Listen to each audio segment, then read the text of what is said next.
Good morning 11th class. बेटा third unit को जो है कंटिन्यू करते हैं, रिवाइज करते हैं उसको। तो थर्ड यूनिट के अंदर जो लास्ट आपका टॉपिक है, लास्ट तो नहीं कह सकते, मतलब इसके बाद जो नेक्स्ट टॉपिक है वो आपके पास आता है एटॉमिक रेडियस।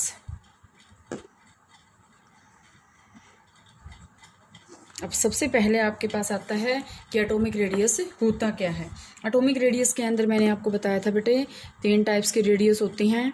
कोवलेंट रेडियस, ठीक है, कोवलेंट रेडियस। सेकंड आपको क्या बताया था, फर्स्ट सेकंड आपको बताई थी वेंडरवाल रेडियस,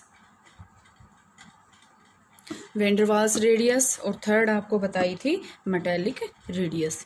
तो इसी के बारे में आज जो है डिस्कस करते हैं। कोवलेंट रेडियस क्या है, वेंडरवाल्स रेडियस क्या है और मेटेलिक रेडियस क्या है।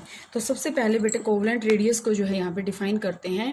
Covalent radius is the radii, मतलब it is the radius of, इसका मतलब क्या है, ये 1/2 ऑफ, किसका है, 1/2 बॉन्ड लेंथ का। जो टोटल कोवलेंटली कंपाउंड के बीच में बॉन्ड है उसका 1/2, उसको हम क्या बोलते हैं, बॉन्ड लेंथ, क्या sorry covalent radius. Half of covalently bonded bond length is called covalent radius. ठीक है, जैसे मैंने एग्जांपल ले लिया हाइड्रोजन का H2 कोवलेंटली बॉन्डेड है, ठीक है, कोवलेंटली बॉन्डेड है। तो यहाँ से जैसे देखें तो हमने यहाँ से ये कर लिया, इक्वली साइज होएगा, दोनों का इक्वल साइज है। और ये क्या है आपके पास, कोवलेंट बॉन्ड है। कोवलेंट बॉन्ड है तो ये इसकी रेडियस है और यहाँ से यहाँ ये इसकी रेडियस है, ठीक है। और ये इस रेडियस का जो हाफ होएगा ना उसको हम बोलते हैं कोवलेंट रेडियस, ठीक है। कोवलेंटली कंपाउंड के बीच की जो बॉन्ड लेंथ होती है उसका जो हाफ होता है उसको हम क्या बोलते हैं, एटॉमिक रेडियस। इसके बाद आपके पास आता है बेटा वेंडरवाल रेडियस। वेंडरवाल रेडियस आपके पास क्या होती है, वेंडरवाल रेडियस मैंने आपको बताया था कि वेंडरवाल रेडियस आपके पास क्या होती है, 1/2 of internuclear distance, 1/2 of internuclear distance between two similar compounds या नॉन बॉन्डेड आइसोलेटेड एटम या टू एडजेसेंट एटम्स, ठीक है। नेबरिंग मॉलिक्यूल का भी हो सकता है ये, ठीक है। जैसे हमने एग्जांपल ले लिया यहाँ पे कि हम एग्जांपल ले लेते हैं आर्गन का, ठीक है। और आर्गन कोई भी बॉन्ड नहीं बनाता, क्यों, क्योंकि नोबल गैस है। लेकिन आर्गन और आर्गन आइसोलेटेड एटम हैं, ठीक है। यहाँ से ये बिल्कुल अलग अलग पड़े हुए हैं दोनों।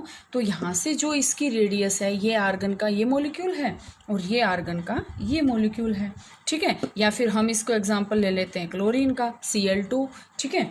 तो ये Cl2 है और ये Cl2 है। इसके बीच का जो रेडियस है, ध्यान से देखें, ये इनकी रेडियस है कोवलेंट रेडियस, ये इसकी कोवलेंट रेडियस है, ठीक है। इसके बीच की जो, जैसे अगर हम ये कहें वेंडरवाल रेडियस कौन सी होगी, तो यहाँ से इंटरन्यूक्लियर डिस्टेंस का हाफ।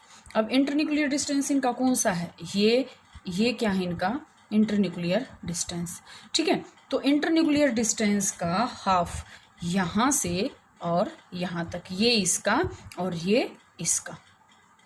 इंटरन्यूक्लियर डिस्टेंस देखो ध्यान से, इंटरन्यूक्लियर डिस्टेंस इसका है ये और ये, यहाँ से है ना, ठीक है, सॉरी यहाँ से बेटा, क्योंकि ये रेडियस है, यहाँ से ये इसका इंटरन्यूक्लियर डिस्टेंस में ही आ जाएगा ये, ठीक है। अब इसका हाफ और इसका हाफ, इसको हम क्या बोलते हैं, वेंडरवाल रेडियस। इसको हम क्या बोलेंगे, वेंडरवाल रेडियस, ठीक है। इसके बाद आपके पास जो नेक्स्ट आता है वो आपके पास आता है मेटेलिक रेडियस। मेटेलिक रेडियस क्या होता है, और आपको नोट करना है कि जो कोवलेंट रेडियस होती है ना, कोवलेंट रेडियस, ये भी आपसे क्वेश्चन पूछा जा सकता है। Covalent radius is smaller than van der Waals radius. ध्यान से देखें बच्चे, ये टॉपिक आज ही मैंने आपको बताया है। Covalent radius is smaller than van der Waals radius, क्यों है, ध्यान से देखें। कोवलेंट रेडियस क्या होता है, कोवलेंट बॉन्ड कब बनता है, कोवलेंट बॉन्ड बनता है कि अगर हम यहाँ से करें overlapping of the atomic orbitals, ठीक है। और यहाँ से अगर हम करें तो जो वेंडरवाल रेडियस है वो बहुत ही वीक होते हैं। कोवलेंट बॉन्ड आपको पता है, और वेंडरवाल जो फोर्सेस ऑफ अट्रैक्शन होता है ये आपको पता है बहुत ही वीक होता है। तो यहाँ से अगर हम देखते हैं तो कोवलेंट रेडियस तो आपके पास, मैंने अभी अभी आपको क्या बताई थी कि दो कोवलेंटली बॉन्डेड एटम्स हैं उनकी रेडियस का हाफ। अब जैसे ये यहाँ से मानिए ये 90 है तो ये इसका कितना आ गया 45। और वेंडरवाल रेडियस क्या है, ये 2 मॉलिक्यूल हैं और ये 2 मॉलिक्यूल हैं, ये इसकी रेडियस है कोवलेंट, ये इसकी कोवलेंट रेडियस है। इसके बीच का जो इंटरन्यूक्लियर डिस्टेंस है इसका हाफ, तो ऑब्वियस सी बात है ये इससे बड़ा होता है वेंडरवाल। तो कोवलेंट रेडियस क्या होती है, उससे छोटी होती है। ठीक है। इसके बाद आपके पास आता है बच्चे ये मेटालिक रेडियस। मेटालिक रेडियस का मतलब क्या होता है, एक तो आपके पास ये क्या है, मेटल एटम्स के बीच की जो आपके पास यहाँ से बात आएगी, जो मेटल एटम्स है ना उनके बीच की जो बॉन्डिंग है उसका जो हाफ होएगा। ठीक है। ये आपके पास क्या होता है, half of the distance between two successive, half of the distance between two successive nuclei of adjacent metals. जैसे अगर हम यहाँ पे एग्जांपल लेते हैं वही हाइड्रोजन का अगर हम ले लें तो, या फिर कॉपर का ले लें, कॉपर में आपके पास क्या आएगा, क्योंकि कॉपर क्या है, मेटल है, तो यहाँ से आपके पास ये क्या आएगा, मेटालिक रेडियस आएगी। ठीक है। और आपको क्या बताया, सारी की सारी क्या होती हैं, एक तो आपको नोट करना है रेडियस हमेशा हाफ होती है, क्योंकि आपको ये पता है ये आपकी रेडियस होती है, ये आपका डायमीटर होता है। ठीक है। तो ये आपके पास क्या है, न्यूक्लियाई के सेंटर का जो आपका गैप है उसका हाफ जो होएगा वो आपके पास क्या आएगा, मेटालिक रेडियस। इसके बाद आपके पास बेटे इसके फैक्टर्स आते हैं। इनको जो है फैक्टर्स कौन कौन से जो है अफेक्ट करते हैं, फैक्टर्स आते हैं। फैक्टर्स कौन कौन से होते हैं इसमें, एक तो आपके पास आता है न्यूक्लियर चार्ज, न्यूक्लियर चार्ज, और दूसरा जो मेन आता है वो आता है एटॉमिक साइज को। एटॉमिक साइज को ये जो है, एटॉमिक साइज अगर बड़ा होगा तो रेडियस क्या होगी, अपने आप बड़ी होगी। तो न्यूक्लियर चार्ज, और आपके पास क्या होएगा, वैल्यू ऑफ एन। एन आपके पास क्या था, प्रिंसिपल क्वांटम नंबर। एन आपके पास क्या था, प्रिंसिपल क्वांटम नंबर। ठीक है, प्रिंसिपल क्वांटम नंबर। तो एन की वैल्यू और न्यूक्लियर चार्ज जो है ये इसको अफेक्ट करते हैं। ठीक है। न्यूक्लियर चार्ज आपके पास क्या होएगा, जितना एटॉमिक नंबर, देखो ध्यान से इस कॉन्सेप्ट को, एटॉमिक नंबर जितना बढ़ेगा न्यूक्लियर चार्ज भी आपके पास क्या होएगा, बढ़ेगा। ठीक है। और forces of attraction of electron and nucleus क्या होएगा, बढ़ेगा, जिसके कारण जो इलेक्ट्रॉन, सब ध्यान से देखो बेटा, अब मैं आपको ये बता रही हूँ कि ये जो है यहाँ पे न्यूक्लियस है। ठीक है। इसके चारों तरफ जो है ये शेल्स हैं। इस टॉपिक को थोड़ा सा ध्यान से समझिए, ये शेल्स हैं। जितने नंबर ऑफ इलेक्ट्रॉन बढ़ेंगे, अब देखो ध्यान से, अब इलेक्ट्रॉन अगर हम बढ़ा रहे हैं तो हमें शेल बढ़ानी पड़ेंगी। शेल बढ़ानी पड़ेंगी तो क्या होएगा, शेल्स बढ़ेंगी। शेल्स बढ़ेंगी तो इलेक्ट्रॉन्स का और जो न्यूक्लियस है उसका जो अट्रैक्शन है वो क्या होएगा, बढ़ेगा। अट्रैक्शन बढ़ेगा तो वो जो इलेक्ट्रॉन इसके पास आते जाएंगे, इलेक्ट्रॉन इसके पास आते जाएंगे तो ये जो इसको सेल को क्या करेंगे, सॉरी न्यूक्लियस को, या फिर जो आपके पास साइज है उसको क्या कर देंगे, ये जो है कोलैप्स कर देंगे। ठीक है। जिसके कारण ये क्या हो जाएगा, जो है न्यूक्लियर एटॉमिक साइज क्या हो जाएगा, डिक्रीज हो जाएगा। क्यों हो जाएगा कि इलेक्ट्रॉन्स जो हैं न्यूक्लियस के बिल्कुल क्लोज आ जाएंगे।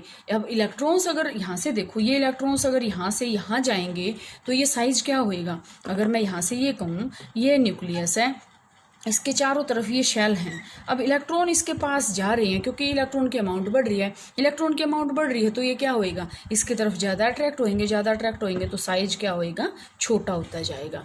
ठीक है। ये आपको पॉइंट जरूर नोट करना है कि जितना न्यूक्लियर चार्ज बढ़ेगा, नंबर ऑफ इलेक्ट्रॉन्स बढ़ेंगे, चार्ज बढ़ेगा और साइज हमेशा घटेगा। ठीक है। इसके बाद आपके पास आता है यहाँ से आपके पास क्या आएगा कि प्रिंसिपल क्वांटम नंबर का क्या इफेक्ट पड़ेगा इस पे। तो प्रिंसिपल क्वांटम नंबर का क्या इफेक्ट पड़ेगा, यहाँ से ये डायरेक्टली प्रोपोर्शनल होता है। प्रिंसिपल जो एटॉमिक साइज होता है ना, ये आप ध्यान से बिल्कुल अपने नोट्स में कंप्लीट कर लेना। जो एटॉमिक साइज होता है ना, डायरेक्टली प्रोपोर्शनल टू एन, मतलब एटॉमिक साइज उतना ही बढ़ेगा जितना एन क्वांटम नंबर जो है, प्रिंसिपल क्वांटम नंबर बढ़ रहा है। मतलब 1 2 3 ये क्या होती हैं, नंबर ऑफ शेल्स होती हैं। And principal quantum number recently ये तो बताया था कि वो क्या होती है, शेल्स होती हैं, ठीक है, ऑर्बिटल्स होते हैं।